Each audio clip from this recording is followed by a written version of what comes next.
నా లైఫ్ లో ఇలాంటి రోజు వస్తుందని నేను ఎప్పుడు అనుకోలేదు. అసలు ఏం జరిగిందంటే షిరిడి ట్రిప్ లో భాగంగా ఈ రోజు అయితే భీమశంకర్ కి అయితే వచ్చాం. ఇంకా క్లైమేట్ చూస్తే మీకు అర్థం అవుతుంది ఇక్కడ సిచ్యువేషన్ ఎలా ఉందా అని. లొకేషన్ చూడడానికి సూపర్ గా ఉంటది కానీ రియాలిటీలో అయితే సరదా తీరిపోద్ది. ఇంకా 12 జ్యోతిర్లింగాల్లో ఒకటైన భీమశంకర్ ని దర్శనం చేసుకుందాం అని చెప్పేసి వెళ్తుంటే చుట్టూ చూస్తే మొత్తం కార్లే. మేమనుకున్నాం అసలు ఇక్కడ ఎవరు ఉండరు అనుకున్నాం. కానీ ఇక్కడ కార్లు చూస్తేనే అర్థమైపోయింది ఇక్కడ పరిస్థితి ఎలా ఉంటదని.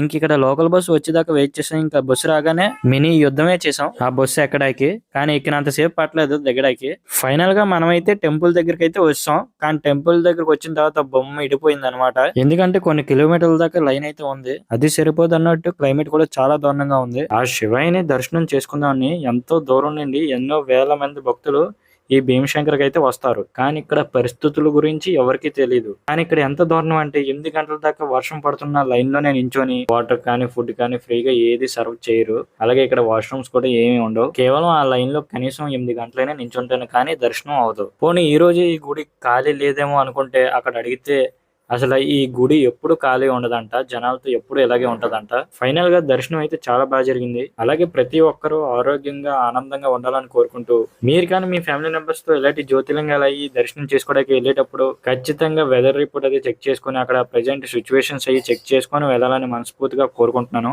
ఫైనల్ గా మనం మహారాష్ట్రలో 3 జ్యోతిర్లింగాలను అయితే దర్శనం చేసుకున్నాం. ఇంకా రిటర్న్ షిరిడికి అయితే వెళ్ళబోతున్నాం. సో వీడియో నచ్చితే లైక్ చేసుకుని ఛానల్ అయితే సబ్స్క్రైబ్ చేసుకోండి. మీరు ఎప్పుడైనా భీమశంకర్ కి వచ్చి ఉంటే కామెంట్ చేయండి. లేదా మీరు లైఫ్ లో వెళ్ళాలనుకుంటున్న ప్లేస్ ఏంటిదో కామెంట్ చేయండి.